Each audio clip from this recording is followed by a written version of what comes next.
Mesdames et messieurs, bonjour. Bienvenue dans e-École. Nous venons de suivre le directeur de cabinet du ministre de la Santé et de l'Action sociale. 142 tests effectués, 13 nouveaux cas positifs, 90 au traitement. Luttons contre la pandémie de Covid-19 en respectant les règles édictées. Lavage des mains, distance de mètre. Restez également chez vous, suivez e-École. Après la philosophie, le français, l'histoire et la géographie prend le relais avec le professeur Mahmoud Thiaw. Bonjour. Bonjour, Pape.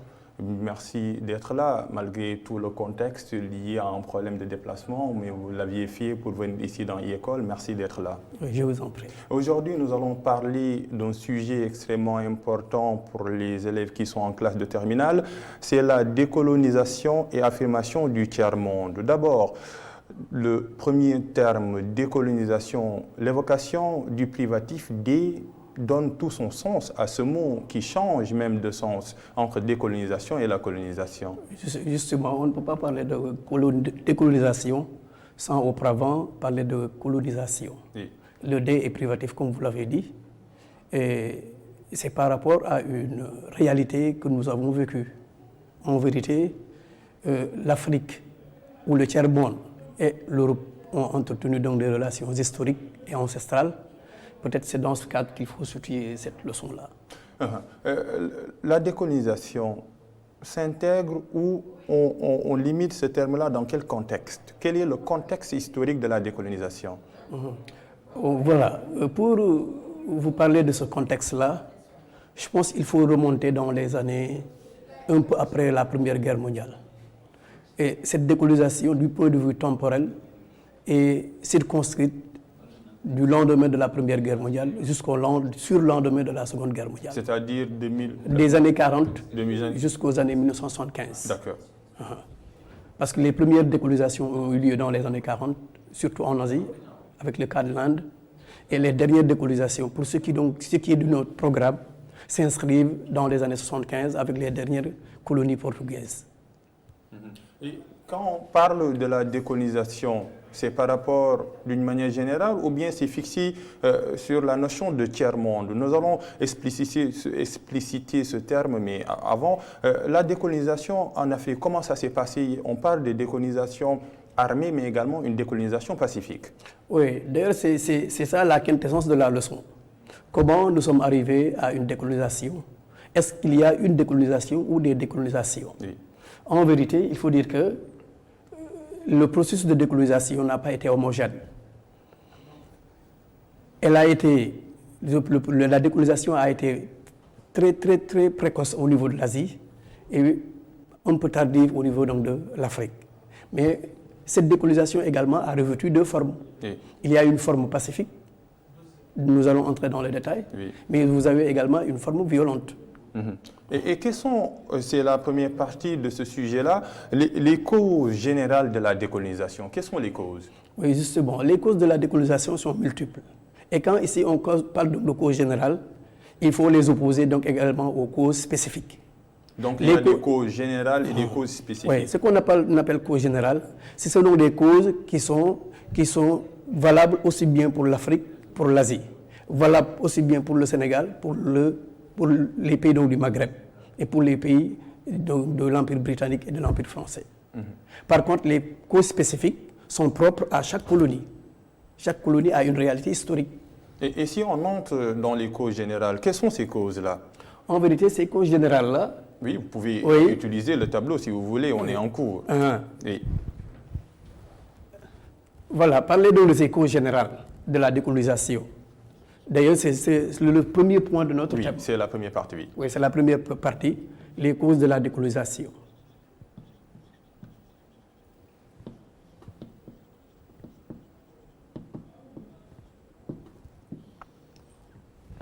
Et je disais tout à l'heure que ces causes, oui. C'est des causes que partagent toutes les colonies donc du tiers-monde. Les colonies, c'est-à-dire celles qui n'avaient pas encore leur indépendance. Oui, quand on parle donc de colonies, ce sont donc des peuples, pour la plupart d'Afrique et d'Asie, qui ont été sous l'oppression coloniale, oui. Qui ont connu donc la colonisation. Maintenant, à un moment donné donc de l'histoire, ces peuples ont aspiré à leur indépendance. Oui. Et ce mouvement est appelé décolonisation. Oui. Maintenant, ce mouvement, comme je l'ai dit tantôt, peut être inscrit dans une fourchette chronologique allant du lendemain de la Première Guerre mondiale jusqu'au surlendemain de la Seconde Guerre mondiale, c'est-à-dire dans les années 75. Oui. Pour ce qui est donc des causes, il y a d'abord donc des causes internes.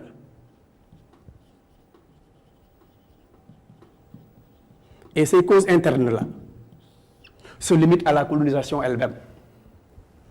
Oui, c'est l'effet de la colonisation. En vérité, je partage avec vous cette petite phrase qui résume presque tout le point là. On dit souvent que la colonisation renferme en elle-même les germes de sa propre destruction. C'est la colonisation qui s'est retournée, qui a créé une situation défavorable et qui a provoqué sa propre destruction. C'est-à-dire, à cet stade-là, nous sommes dans les causes endogènes.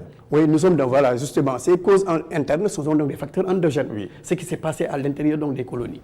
C'est la colonisation elle-même qui a généré des effets indésirés. Maintenant, ces effets sont entre autres donc, la déstructuration de l'ordre ancien. Avant que le Toubab n'arrive chez nous, il y avait un ordre établi, aussi bien sur le plan politique, sur le plan économique, sur le plan social, disons à tous les niveaux. Et quand il est venu, le colonisateur, il a bouleversé tout, parce qu'il faut comprendre également la logique coloniale. Et cette décolonisation résulte bien entendu de la révolution industrielle. Oui. Au XVIIIe siècle, l'Europe a connu une grande mutation qu'on appelle la révolution industrielle. Elle est sortie de cette révolution enrichie, et elle est allée à la conquête donc, du monde. On parle de décolonisation. Maintenant, pour avoir la mainmise dans les colonies, il fallait automatiquement et fondamentalement bouleverser tout et réorganiser tout. Alors, et sur le plan politique, par exemple, oui, l'organisation traditionnelle a été complètement chamboulée. L'organisation traditionnelle au sein des colonies. Oui, justement. Oui. Auparavant, on ne parlait pas de colonies. Hein. Oui. Auparavant, il y avait donc des entités, des unités, des territoires, des pays. Oui. C'était donc le temps des royaumes et des empires. Nous connaissions donc des royaumes et des empires. Et quand le colonisateur est venu, par l'épée pour la plupart, il a tout éliminé. Les royaumes et les empires ont disparu. Et à la place, le colonisateur a installé un nouveau système d'administration. Une administration directe et une administration indirecte. Donc, à la place donc, des royaumes et des colonies, maintenant nous avons donc des colonies et des protectorats. Ça, c'est une nouveauté. Et les peuples africains et asiatiques ne se retrouvaient pas dans ces nouvelles entités. Donc, il y a une destruction sociétale et sociale énorme causée par la colonisation. Destruction des royaumes et des empires qui étaient des sociétés auxquelles les colonisés, pour reprendre un peu durant la période de la colonisation, étaient habitués. Il y a une destruction totale et il y a l'instauration d'une administration directe et indirecte. C'est ça. Oui. Maintenant, ça, c'est au niveau politique. Ça, c'est au niveau politique. Au niveau politique. Sur le plan économique également, il y a eu un chamboulement de l'ordre. Auparavant, il existait une économie de subsistance ou une économie vivrière. Donc, mes parents, par exemple, agriculteurs, cultivaient pour avoir donc des greniers remplis en vue donc de vivre jusqu'aux prochaines récoltes. Et quand le colonisateur est venu, pour répondre aux aspirations de la grande industrie européenne, il fallait imposer dans ces pays de nouvelles plantes. Si je prends l'exemple donc du Sénégal, on nous a imposé la culture donc de l'arachide. Donc l'arachide, c'est une culture qui nous est imposée. Ce n'est pas une culture que nous avions créée ou on pensait. Pas du tout, c'est une culture qui a été importée. Maintenant, c'était par rapport à une situation, parce que la grande industrie européenne, les huileries européennes avaient besoin de matières premières. Et nos terres étaient donc des terres adaptées pour l'exportation de l'arachide.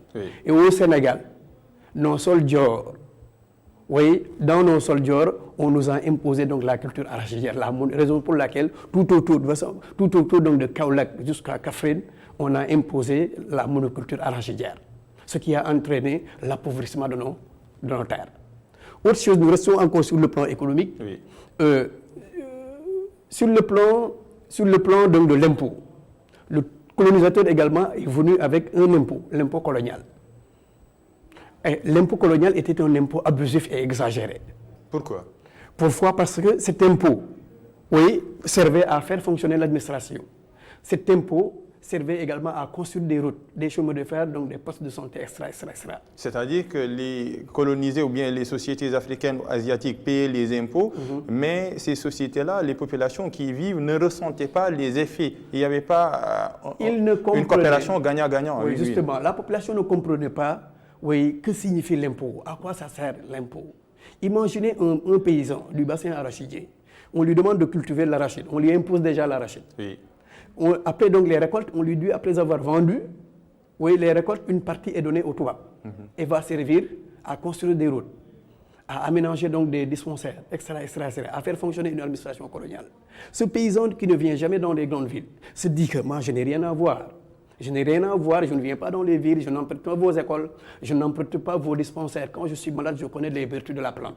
Vous me demandez à investir pour entretenir une économie coloniale. Donc finalement, la colonisation signifiait tout simplement une contrainte, une dictature. Et comme l'histoire est têtue, cette méthode de pensée-là fait tache d'huile jusqu'à maintenant. Vous voyez que des gens sont très réticents pour payer les impôts parce qu'il y a cette manière de penser-là. Oui, allez-y. C'est parce qu'également, ils ne comprennent pas réellement l'utilisation de cet impôt. C'est parce Il faut une communication. Ça a été imposé par les colonisateurs. Ils ne comprennent pas l'utilisation de l'impôt.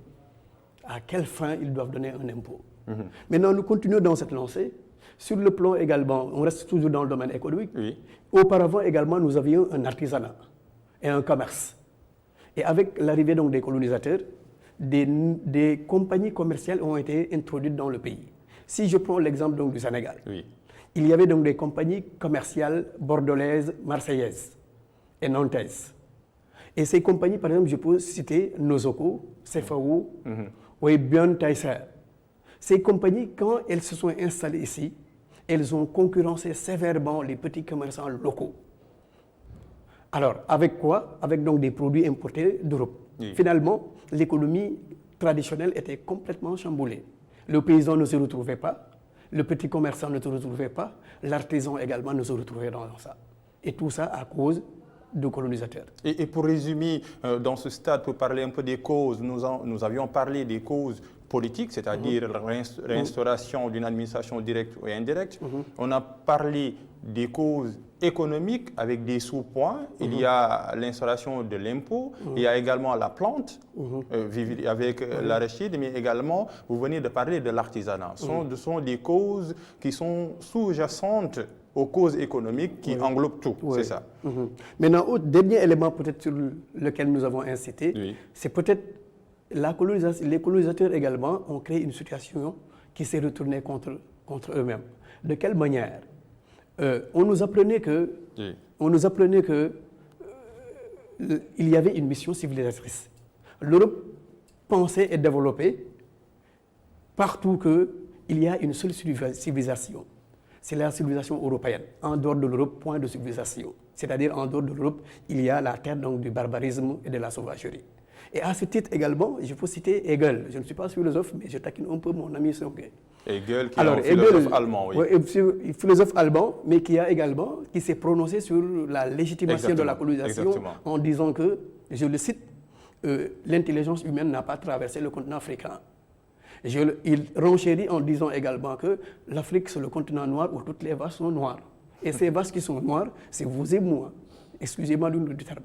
Et c'est ce principe de la table rase-là qui a servi de couloir ou bien de brèche à l'instauration de la colonisation, parce que la colonisation se cachait sous le manteau de la mission civilisatrice. C'est-à-dire que vous, les Noirs, vous n'avez pas d'histoire et de colonisation. Une seule civilisation, c'était celle de la civilisation occidentale. Justement, donc c'était un prétexte. Il fallait diaboliser nos valeurs traditionnelles et créer des failles pour pouvoir installer le système colonial. Oui. Il y a un autre philosophe également, je taquine souvent donc les philosophes, il s'appelle David Hume. Hume avec H-U-M-E. Justement. Oui. David Hume, il dit que la tête de l'Africain n'est bonne que pour le portage. La tête de l'Africain n'est bonne que pour le portage. Quand il s'agit de réflexion, il ne faut pas convoquer donc les Africains. Quand il s'agit de soulever, c'est là où ils sont utiles. Pour vous dire que l'Africain était banalisé. Oui. Alors, maintenant, comment ils ont pu introduire ou tenter d'introduire la civilisation chez nous? C'est en utilisant deux canaux, l'école et l'évangile. l'école et l'évangile. Oui. Et l'école, à travers l'école, on enseignait la géographie, l'histoire de la France et on banalisait l'histoire africaine. À travers l'évangile également, c'est la christianisation. Le colonisateur enseignait qu'il existe une seule foi, c'est la foi chrétienne qui mène au paradis. Oui. Quand nous étions à l'école primaire, nous avions l'habitude de chanter. Et c'est par la suite, quand je suis allé à l'université, que je me suis rendu compte que j'ai compris les messages qui étaient dans ce texte-là. C'est Saint Georges guide de nous sur la route claire et belle. Oui. Fier chevalier, l'éclat de ton armure. Et vers la fin, il dit, nous sommes conquis, nous voici joyeux. Nous sommes conquis, nous voici joyeux. Qu'est-ce que cela veut dire, toutes ces chansons? En réalité, à travers ce texte-là, Oui. on dirait que c'est un colonisé qui parle et qui salue la colonisation, la mission civilisatrice. Il est Saint Georges, il est saint, il est pur. Oui. Et il est Georges, il est un Toubab. Il n'est pas Modou ni Samba. Il n'est pas Moudou, il n'est pas Aliou aussi. Oui. Alors, il est un Toubab. Il guide de nous. Le nous, c'est vous et moi. Oui. Nous sommes égarés pour eux. Et Saint Georges est appelé de nous mener sur le droit chemin, sur la route claire et belle. Et cette route qui est claire et belle, c'est sans doute les idéaux défendus par le colonisateur. Et vers la fin, il dit, nous sommes conquis, nous voici joyeux. Pour dire que la colonisation a été salutaire.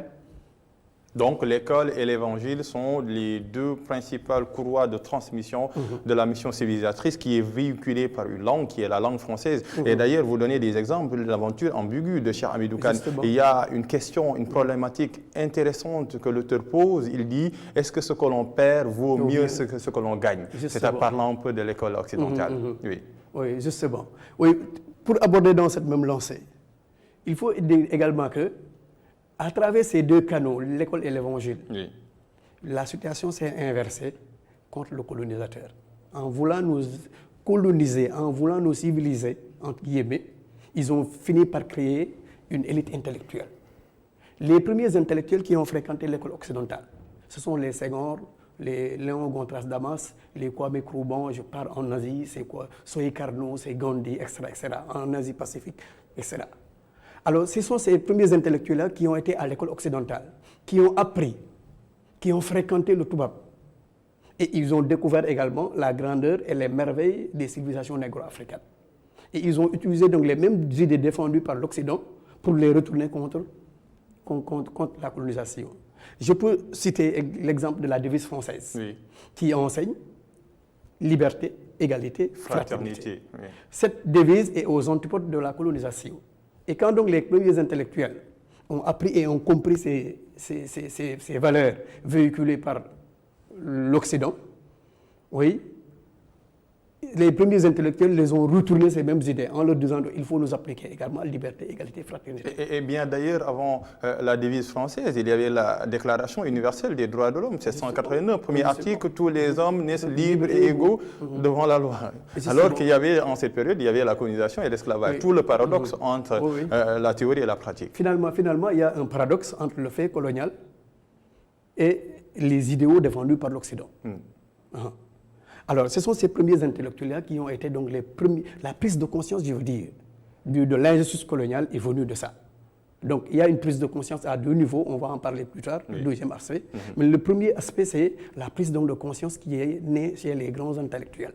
Ils ont été en Europe, ils ont vu l'Europe, ils ont découvert également la réalité européenne et la grandeur et les merveilles des civilisations négro-africaines. Ce sont ces gens-là qui ont été donc l'élite intellectuelle, leader donc, du nationalisme négro-africain. Et la prise de conscience a commencé à travers les intellectuels, l'intelligentsia africaine ou bien asiatique. Oui. Justement. Alors, et ces intellectuels, beaucoup d'entre eux se retrouvaient au quartier latin en France.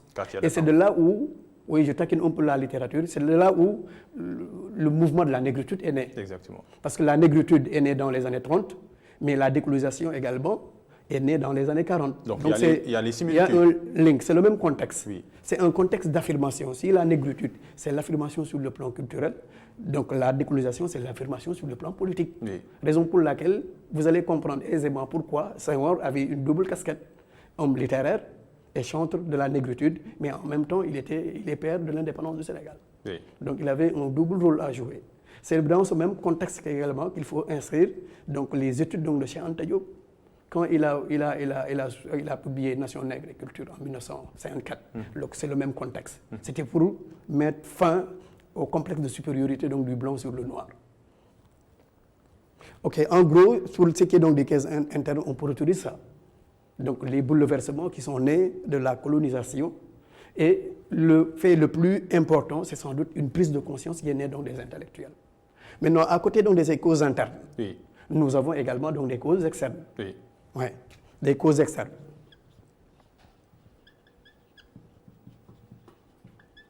Ces causes externes, en réalité, après 1945, c'est-à-dire après la Deuxième Guerre mondiale, la colonisation a bénéficié d'un contexte très favorable, oui, pour son épanouissement. Oui.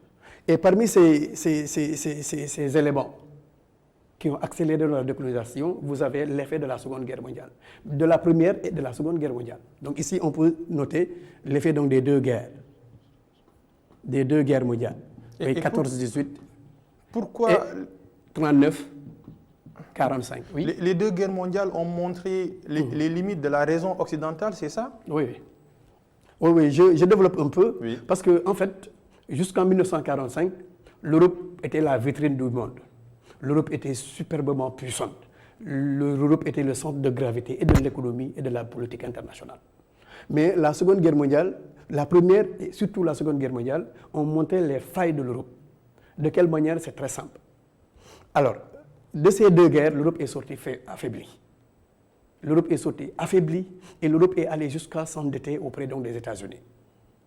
Autre chose également, l'Europe, pendant cette guerre, ne pouvant plus se nourrir, a fait appel aux colonies dans ce qu'on appelle l'effort de guerre.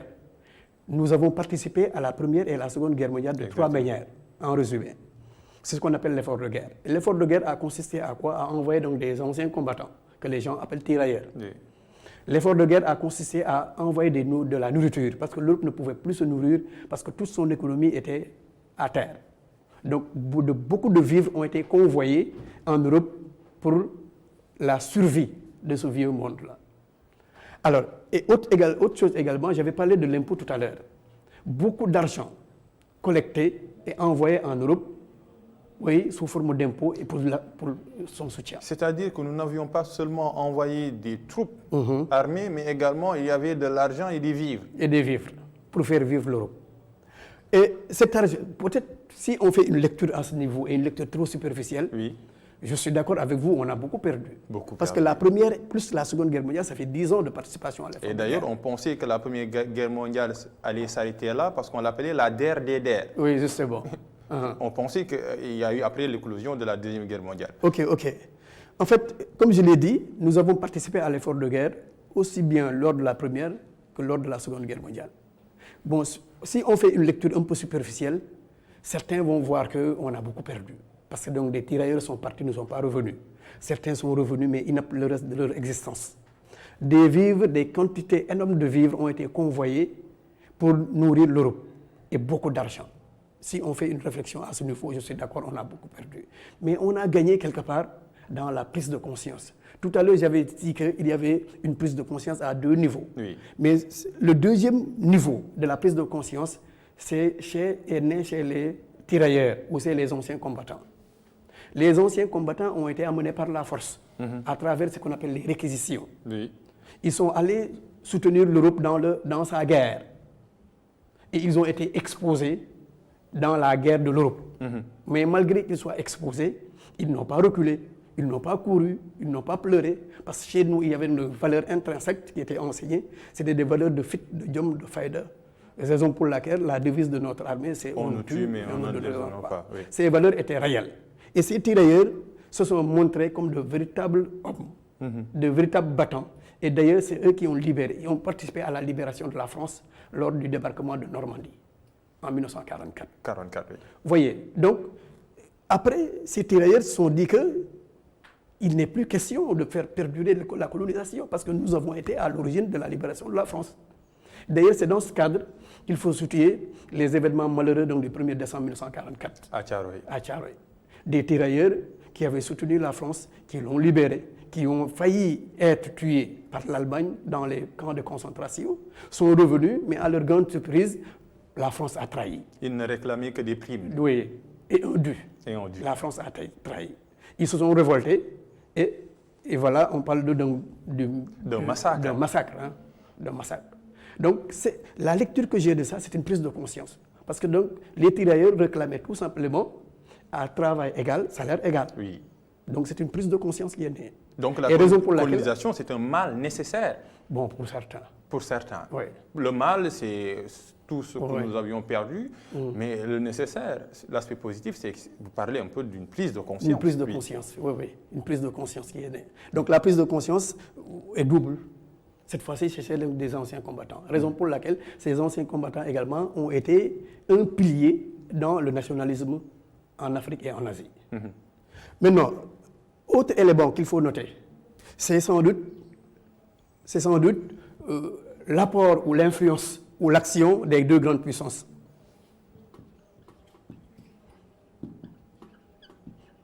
Quand on parle des deux grandes puissances, on pense à qui ou à quoi? Justement, ces deux grandes puissances, parce que tout à l'heure, je vous ai dit que après 1945, l'Europe n'est plus la vitrine du monde. L'Europe n'est plus la référence. L'Europe n'est plus le centre de gravité. Donc, le centre de gravité de l'économie et de la diplomatie mondiale a basculé vers deux superpuissances. Ces deux nouvelles puissances sont les États-Unis d'une part et l'Union soviétique d'autre part. Et ces deux puissances qui ont hérité des manettes du monde ont été anticolonialistes. Les États-Unis ont dit non à la colonisation pour beaucoup de raisons. L'une des raisons, c'est que les Américains ont été colonisés. Les États-Unis d'Amérique ont été colonisés par la Grande-Bretagne. Et c'est le 4 juillet 1776 que les 13 colonies anglaises ont été libérées. Donc ils ont dit non à la colonisation par solidarité historique, parce qu'on enseigne souvent qu'on ne peut pas défendre, on ne peut pas s'attaquer à une injustice si on ne l'a pas suivi. Les Américains ont subi l'injustice coloniale, donc ils sont mieux préparés, ils sont mieux placés pour décrier ce phénomène-là. Ils ont dit non à la colonisation pour des raisons historiques et par solidarité. Ils ont dit non à la colonisation pour d'autres raisons. Cette fois-ci, c'est par principe, c'est par idéologie. Parce que les États-Unis sont les chantres de la démocratie, de la liberté. La liberté, oui. Donc, et c'est la raison pour laquelle, le 14 août 1941, le président américain Roosevelt a signé avec le premier ministre britannique Winston Churchill la charte de l'Atlantique. Et cette charte stipulait la libre disposition des peuples. Donc il y a un engagement par principe que les Américains ont signé avec le monde. C'est nul n'a le droit de dominer un autre. Exactement. Autre chose également, c'est que le contexte de la décolonisation, c'est le contexte de la guerre froide aussi. Guerre froide, c'est la rivalité multiforme jusqu'en 1989 avec la chute du mur de Berlin. Oui, c'est une rivalité multiforme entre Américains et Soviétiques. Oui, qu'on peut inscrire entre 1947 et les années 90. Et cette guerre froide-là, c'était une guerre idéologique, une guerre d'influence, sans que les deux ne se touchent. Alors, et les États-Unis, en voulant étendre l'idéologie capitaliste dans le monde, ont soutenu la colonisation. Donc, c'est par calcul. Autre chose également, je dis souvent à mes élèves que l'Amérique n'agit que quand elle a des intérêts économiques. Mais les pays n'ont pas d'amis, ils ont des intérêts. Justement. Alors, les États-Unis également ont été motivés par des soucis purement capitalistes. C'est-à-dire les pays colonisés, c'était donc des marchés à conquérir. C'était des marchés sous le monopole européen qu'il fallait conquérir. Donc pour des raisons économiques, il fallait combattre la colonisation pour s'accaparer de ces pays nouvellement conquis. De la même manière également, l'Union soviétique, par essence et par idéologie, par principe, a été anticolonialiste dans la mesure où le communisme est opposé à toute forme d'oppression. À toute forme d'oppression. Et peut-être, l'autre raison, c'est également dans la guerre froide. Il fallait également gagner la sympathie des colonies en vue d'étendre l'idéologie communiste dans le tiers-monde. C'est la raison pour laquelle, au temps de Brejnev, Léonid Brejnev, qui a dirigé l'Union soviétique de 1964 à 1982, il a dépensé énormément d'argent sous les tropiques pour influencer le communisme. Alors maintenant, à côté de l'influence de l'action des deux grandes puissances, il ne faut pas également occulter l'action de l'ONU. L'ONU, l'Organisation des Nations Unies. qui a remplacé donc la SDN, oui. Oui, a été mis sur les fonds baptismaux lors donc de la conférence de San Francisco entre le mois d'avril et le mois de juin 1945. Alors, l'ONU, dans sa charte, reprend la charte de l'Atlantique, c'est-à-dire la libre disposition donc des peuples, raison pour laquelle l'ONU également a été une vitrine de revendication des peuples opprimés. À cela également, peut-être, dernier élément à intégrer, c'est sans doute la conférence de Bandung.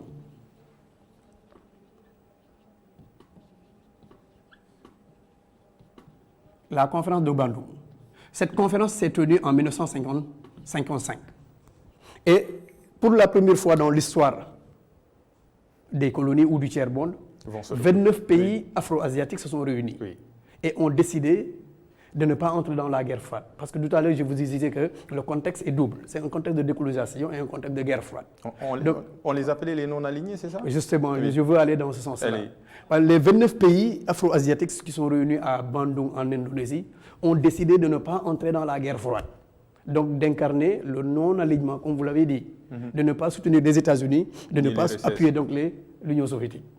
Mais le non-alignement en tant que mouvement est devenu une réalité à partir de la conférence de Belgrade en 1961.